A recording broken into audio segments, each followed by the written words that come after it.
Wahai kawan singsihan lengan, belajar semangat penuh harapan, membangun insan yang unggul, berintelektual, berwawasan global. SMP Magar tak pernah gentar, religius bermartabat kearifan lokal. SMP Magar di baris terdepan, toreng kesuksesan masa depan yang gemilang.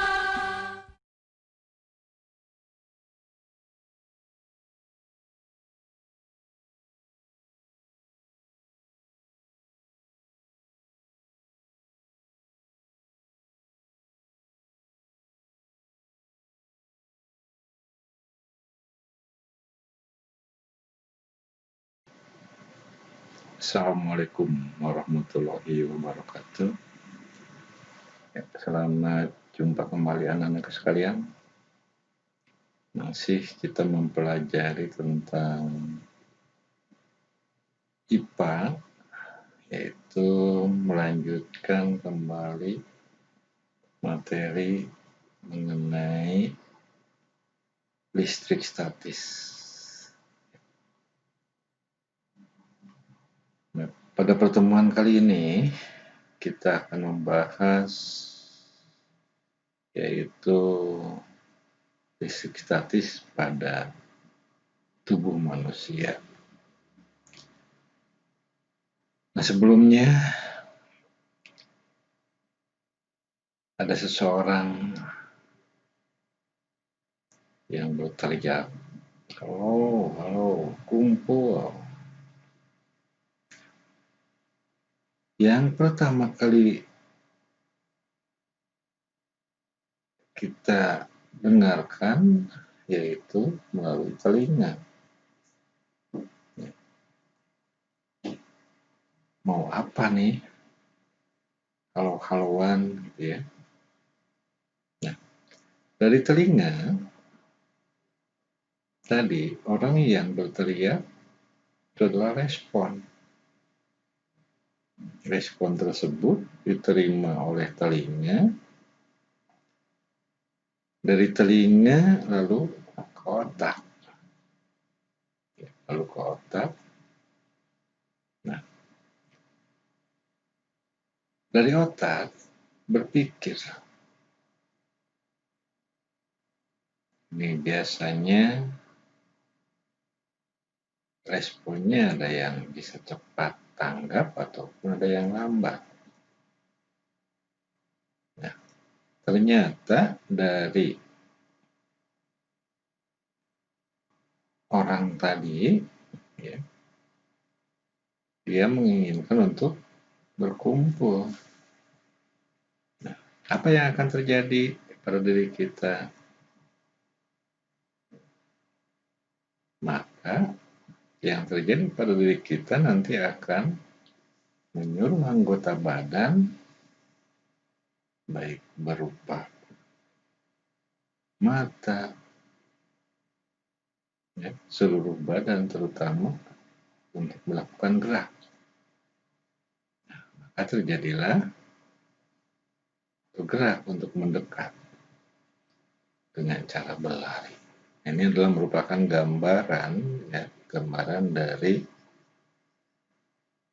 listrik statis yang ada dalam tubuh kita. Di mana adanya? Adanya yaitu pada sel saraf atau neuron. Nah, sebelumnya sel saraf ini pernah kita pelajari dulu ya. Kita pelajari dulu pada sistem saraf. Di antaranya hal yang luar biasa berkait dengan fenomena listrik dalam kehidupan makhluk hidup ditemui pada sistem saraf. Sel khusus yang disebut neuron membentuk jaringan yang kompleks dalam tubuh yang menerima, memproses, dan menghantarkan informasi dari satu bagian tubuh ke bagian tubuh yang lain. Pusat dari jaringan ini berlokasi di otak yang memiliki kemampuan menyimpan dan menganalisa informasi. Neuron itu menghantarkan pesan dengan sangat cepat melalui serangkaian perubahan listrik yang disebut impuls saraf atau potensial aksi akibat adanya beda potensial di dalam dan di luar membran sel. Pesan itu adalah pulsa listrik yang disampaikan oleh neuron. Ketika neuron menerima stimulus, maka akan menghasilkan pulsa listrik yang disebar sepanjang neuron tersebut seperti kabel. Ya. Nah, kekuatan dari stimulus tergantung pada jumlah pulsa yang dihasilkan. Ketika pulsa mencapai ujung kabel, maka pulsa tersebut mengaktifasi neuron lain atau sel otak. Itu kelistrikan yang terjadi pada sel saraf. Kita pernah mempelajari dulu struktur sel saraf. Ini bagian-bagiannya terdiri dari, ini udah kalian pelajari dulu ya, yaitu bagian, nah di sini ada yang warnanya ungu, itu adalah inti sel atau nukleus. Inti sel atau nukleus, dan ada cabang-cabangnya. Nah, cabang-cabang ini yang fungsinya adalah untuk menerima pesan atau rangsang, disebut dendrit. Lalu ini ada rangkaian ataupun ada untaian, ya, seperti rantai, disebut akson sebagai penerus dari impuls atau dari rangsangan, ya, disebut akson. Dan juga ada badan, ini badan sel, di mana di akson ini ya, ada lubang-lubang ataupun ada sekat-sekat yang disebut dengan nodus Ranvier. Lalu pada bagian ujung di sini ada sinapsis. Ya, ada sinapsis yang berhubungan nanti dengan dendrit. Ya, nanti berhubungan dengan dendrit dan ada selubung myelin. Ya, ada selubung myelin itu di dalamnya, jadi ada nodus Ranvier sekat-sekatnya.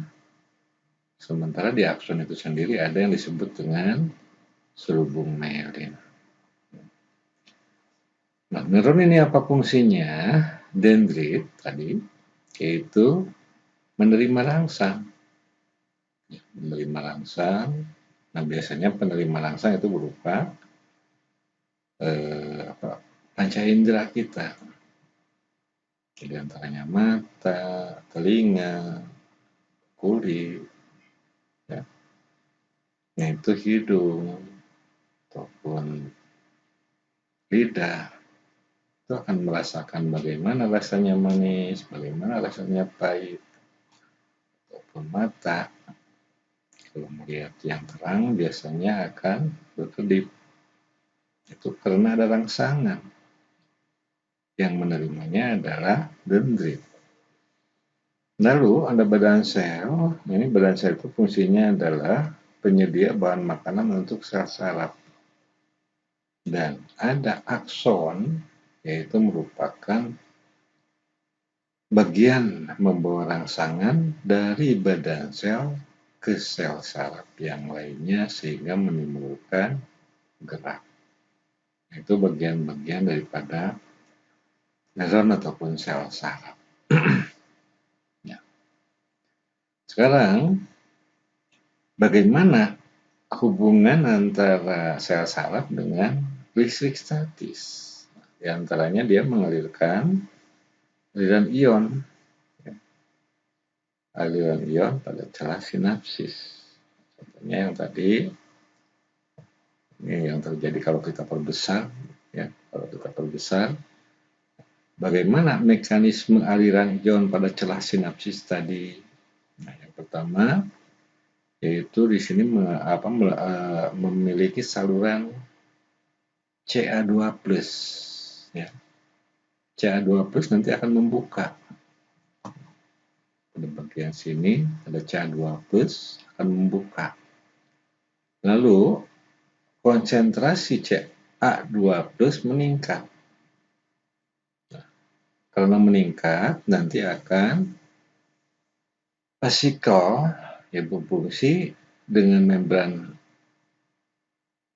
prasinopsis. Nah, sini ada membran prasinopsis. Ya, ada membran prasinopsis. Nanti akan meneruskan ke neurotransmitter keluar.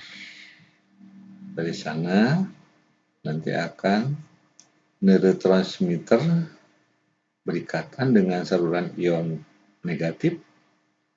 Ya, tadi yang Ca positif, sekarang ionnya ion negatif, sehingga nanti akan disalurkan ion membuka.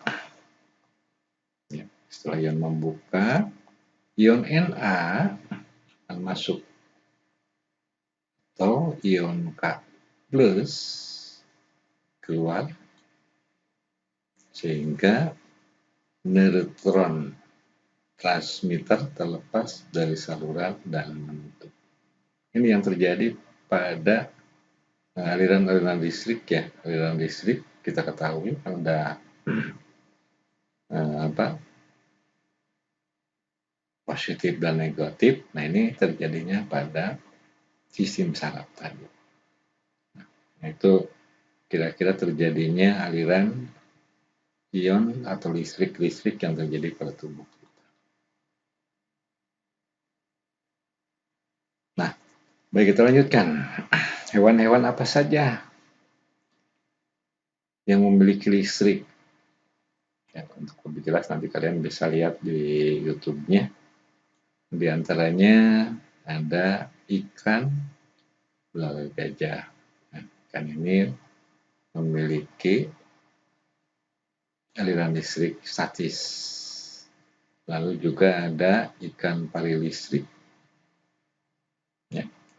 Ada ikan hiu, kepala martil, juga ada ikan lele listrik juga. Lalu ada ikan skate listrik. Dan juga ada belut listrik. Selain itu juga ada echidna. Ini merupakan hewan-hewan yang memiliki aliran listrik. Nah, untuk lebih jelas bisa kalian nanti lihat di YouTube-nya, ya. Yang lainnya yaitu penggunaan listrik statis di lingkungan sekitar. Sekali lagi ingat, listrik ini adalah merupakan listrik yang tidak mengalir, ya, listrik yang tidak mengalir. Nah, di antaranya yaitu penangkal petir. Nah, ini sudah dibahas sebelumnya, ya, di mana fungsinya adalah pengosongan atau penetralan muatan listrik. Pengosongan muatan ini sering disebut dengan pentanahan, karena muatan dikosongkan dengan menyalurkan ke tanah. Fungsi penangkal petir membuat jalan yang sesingkat-singkatnya agar muatan listrik dapat berpindah ke tanah dengan aman tanpa membuat kerusakan terhadap objek yang dilewatinya. Ini biasanya pada bangunan-bangunan yang tinggi. Yang lainnya yaitu pengecatan mobil. Nah, biasanya pengecatan mobil bukan dengan koas, tapi dengan semprotan. ya, disemprot. Nah, ini juga sama, ya, prinsipnya yaitu butiran cat akan bermuatan listrik ketika bergesekan dengan mulut pipa semprot dan udara. Butiran cat tersebut akan tertarik ke badan mobil. Apabila badan mobil diberi muatan yang berlawanan dengan muatan cat, ya, nah itu yang terjadi pada pengecatan mobil. Nah, selain pengecatan mobil juga pengendapan elektrostatis cerobong asap yang biasanya digunakan di pabrik-pabrik, ya, yang menghasilkan udara-udara yang kotor. Bagaimana mekanismenya? Komponen utama pengendap elektrostatis berupa kawat yang bermuatan negatif dan palat logam yang bermuatan positif. Adanya perbedaan tegangan yang cukup besar menyebabkan udara kotor seolah-olah mengalami ionisasi. Kotoran udara menjadi ion negatif, sedangkan udara bersih menjadi ion positif. Masing-masing akan menuju elektroda yang sesuai. Kotoran yang menjadi ion negatif akan ditarik oleh dinding tabung, sedangkan udara bersih akan berada di tengah-tengah silinder kemudian terhembus keluar. Nah, itu biasanya pada pabrik-pabrik ya yang mengeluarkan asap-asap yang kotor. Nah, itu dengan adanya pengendapan elektrostatis cerobong asap. Lalu yang lainnya, mesin fotokopi. Nah, mesin fotokopi juga sama. Mesin fotokopi juga menerapkan konsep listrik statis. Komponen utama pada mesin fotokopi yang menerapkan listrik statis adalah penggunaan tuner. Ya, tuner memiliki muatan negatif sehingga mudah ditarik oleh kertas ataupun printer lah juga ya. Ada printer yang menggunakan laser, itu juga sama, menggunakan listrik statis. Ya, itu aja untuk pembahasan kali ini. Di antaranya simpulkan yang pertama, listrik statis pada tubuh manusia ataupun tubuh yaitu adanya pada neuron yang kita kenal dengan sistem saraf, ya. Dan juga ada hewan-hewan yang memiliki kekuatan listrik juga. Dan terakhir barusan yaitu mengenai kelistrikan pada teknologi, sehingga dengan kelistrikan statis ini ya mudah-mudahan kalian bisa memahami apa yang dimaksud dengan listrik statis. Sekian, terima kasih. Assalamualaikum warahmatullahi wabarakatuh.